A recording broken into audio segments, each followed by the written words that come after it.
Hello everyone. In this video, I will show you how to change Battle.net currency. First, open the Battle.net app on your computer.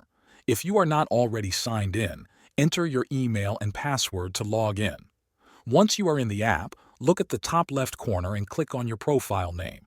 From the drop-down menu, select Account Settings. This will open your Blizzard account page in your web browser.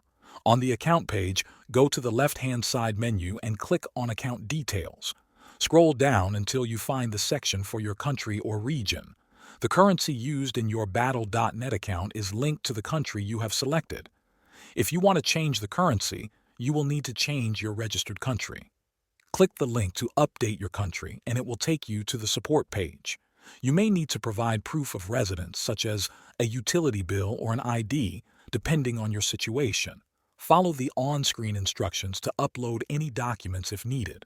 Once your country is updated, the currency will automatically change to match that country. After Blizzard support processes your request, your account currency will be updated. You can then check the change by opening the Battle.net app and viewing prices in the store.